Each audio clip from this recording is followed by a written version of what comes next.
Monsieur le Président, Monsieur le Ministre, Monsieur le rapporteur, mes chers collègues, cette proposition de loi met en avant la nécessité de créer un cadre d'emploi spécifique pour les personnels de santé au sein des services d'incendie et de secours.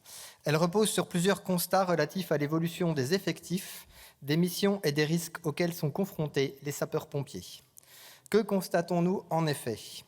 Au cours des 30 dernières années, le nombre de sapeurs-pompiers en France a connu une augmentation constante, atteignant aujourd'hui 239 600 agents, dont 41 800 professionnels. Parallèlement, leurs missions se sont diversifiées, allant bien au-delà de la lutte contre les incendies. Le secours et les soins aux personnes, le secours routier, ainsi que d'autres interventions constituent désormais une part essentielle de leur activité. Également, le recrutement des personnels de santé au sein des services d'incendie et de secours s'est révélé de plus en plus difficile. Actuellement, les sous-directions de santé de ces services sont composées à 96% de personnel volontaire, incluant des médecins, des infirmiers, des pharmaciens, des vétérinaires, des psychologues et des cadres de santé. Malgré cette organisation, les besoins en suivi médical se sont accrus en raison de nombreux et nouveaux risques professionnels. Citons à ce propos les troubles musculo-squelettiques liés aux activités de brancardage et de transport de victimes, qui constituent aujourd'hui une problématique majeure. De plus, les agressions envers les sapeurs-pompiers ont augmenté de 380% en 15 ans, générant une hausse significative des risques psychosociaux. Oui, monsieur le rapporteur, le cadre légal actuel ne permet pas de répondre efficacement à ces enjeux.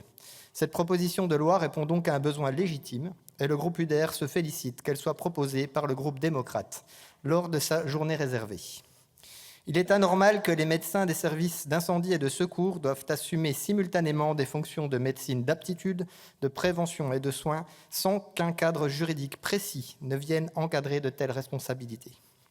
Par ailleurs, la médecine des sapeurs-pompiers n'est pas reconnue comme une spécialité à part entière, ce qui limite la structuration et l'amélioration des soins apportés aux agents. Face à cette situation, l'évolution législative dont nous discutons aujourd'hui permettrait de clarifier leur mission. Elle permettrait d'améliorer le recrutement avec un effort sur la rémunération et enfin d'assurer un suivi médical mieux adapté aux réalités du métier de sapeur-pompier. Le groupe UDR trouve donc très pertinent, mes chers collègues, de s'appuyer sur l'exemple du statut des médecins du service de santé des armées. Nous saluons le travail de la Commission des affaires sociales, dont les débats ont permis un dialogue fructueux, alors que monsieur le rapporteur déplorait à juste titre l'urgence avec laquelle les concertations et auditions avaient été menées.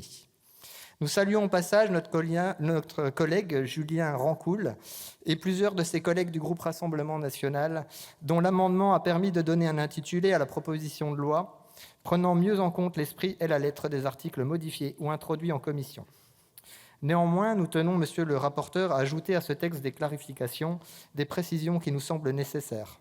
Certaines expressions, certaines formulations ou tournures méritent à l'évidence d'être quelque peu modifiées, soit parce qu'elles doivent être précisées, soit c'est d'autant plus nécessaire parce qu'elles apportent un peu de confusion.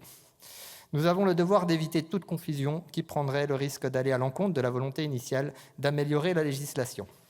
À titre d'exemple, je citerai le cas du 11e alinéa de l'article 1er qui doit impérativement être à nouveau rédigé car la négation utilisée dans la version retenue par la commission des lois créerait un flou et des difficultés d'interprétation quant à la définition des rôles et des missions entre les médecins, sapeurs-pompiers et les autres professionnels de santé. Il nous paraît, mes chers collègues, indispensable de voter cet amendement qui propose une rédaction plus claire et plus précise. J'aurai l'occasion d'y revenir lors des défenses des amendements. Donc le groupe UDR se prononcera avec enthousiasme pour le vote de cette proposition de loi.